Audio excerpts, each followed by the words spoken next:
Lizardian by Melissa R. Mendelson. Chapter 1. It was barely 7 in the morning. The sky was a grayish blue. The road was empty. Just as tension took a back seat, a speed demon flashed by. Nerves tightened, but the music of Johnny Cash softened the blow. I hurt myself today. The fingers drummed on the steering wheel to see if I still feel. The lips mouthed as eyes glanced up into the rearview mirror. The body jolted with rhythm and swayed from side to side, shaken from an ugly, gaping pothole, and the fingers quickened their dance upon the steering wheel. Today was going to be a good day. Just then, Drowning Pool invaded his space. Their song, Bodies, emanated from his cell phone. The song only meant one thing: her. Why was she calling him? He glanced over at the badly racked giraffe riding shotgun in the passenger seat. He would be damned if he allowed her to ruin his plans. She probably wanted money. She always wanted money, but she also had a job. Why did she have to bother him for his paychecks? If she learned how to budget her finances, she wouldn't need money.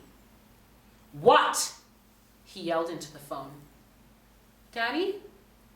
Jamie? I'm sorry, honey. I thought you were Mommy. Mommy said that I have to spend the weekend with her, Daddy. I don't want to spend the weekend with her. I want to go with you to the zoo. We're going to the zoo, honey. Don't you worry. We're going to the zoo. Jamie? Jamie? Mommy wants to talk to you.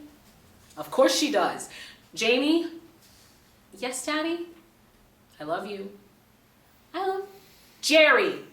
Jesus Christ, you can't even let her finish that sentence, and I'm taking her for the weekend. It's her birthday, and it's my weekend. It is her birthday, and that is why she is spending it with me and Roy. Roy? Your shiny new experiment? With all the cash he has, I don't know why you want mine. Because she's your daughter. Yeah, and you don't let me see her. I have to fight to see her, and she's turning 8, and I'm going to be there for that. You weren't there for her last year, or the year before that, or the year before that. I had a drinking problem. I'm sorry, but I got my life together. I was ready to start over with you and her, and then you went and fucked that guy. And then you fucked another guy. Hell, you fucked my boss, and now you're playing with some dumb shit named Roy, who I bet anything will be running for that door shortly. I was lonely. Bullshit, Meredith. You are not a nice person. You drove me to drink, literally. You keep telling yourself that, Jerry. You keep telling yourself that. Oh, the whole town knows it, Meredith. They know it, and my lawyer knows it. Look, I just think that it would be better if you saw her next weekend. Why? I don't know, maybe I want to take her to the zoo. You don't like crowds, or animals, or getting your hands dirty. Jerry, I don't want to fight with you. You always want to fight with someone. And you know what? It's not even 7 in the morning yet, and I'm going to work. I'm going to do a half day, as planned, and then I'm taking my daughter to the zoo. No, you're not. Yes, I am, and not you or Roy or even God is going to stop me. Suddenly, a herd of deer plowed across the road. Jerry slammed on the brakes, but just as he did, a buck rammed into the passenger side of his blue pickup truck, sending him spinning wildly across the road. His neck snapped back, and he slammed his head against the driver's side window. Blood poured down the side of his face as another deer leaped onto the hood of the truck, and the metal buckled under its weight. And then they were gone. As he struggled to remain conscious, he could hear her barking from his cell phone. Jerry! Jerry, are you drinking and driving? How many DWIs have you had? And you say that I'm a bad person. You're a piece of shit, and I don't want you near my daughter. And you can tell your mother to stop calling here too, because I don't need to talk to that bitch. She's not taking my daughter, and neither are you. And the call ended. Fuck you, Meredith, he gasped. Fuck you. and he got out of the truck.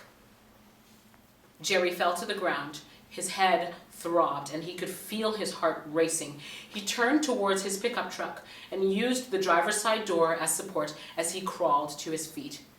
He could taste the blood now flowing into his mouth, and he spat what he could onto the ground. His eyes darted wildly around the wooded area, but there was no sign of the deer. His gaze then rested on the giraffe, which somehow managed to stay on the passenger side seat. A twig snapped. Jerry's eyes darted across the street. All he saw were trees. So many damn trees, but he could feel eyes on him. Was it another deer or something else? The hair on the back of his neck slowly rose up, and his eyes started to roll up into his head. He shook himself out of it, but his eyes rolled up again. And again he shook himself out of it, but just as he did, he knew that he was not alone. Hello? Anyone there? He shook his head, trying to clear the fog that was now icing down his back. You're imagining things, Jerry. No one is there. And he closed the driver's side door, leaning against it for support. And just then, he felt breath touch the back of his neck. Jerry's gaze rose up, falling against the driver's side window. His eyes rested on the giraffe, whose sad brown eyes shined as if it knew something that he didn't. Then the sun came out and shined across the glass. There was a face behind him. At first, it looked like a human face, but then the eyes flashed yellow, and the mouth stretched into an inhuman grin, revealing monstrous teeth, and a long pink tongue snapped outward, wrapping around his throat, and a bone-snapping echo boomed through the air as Jerry's body was dragged into the woods nearby.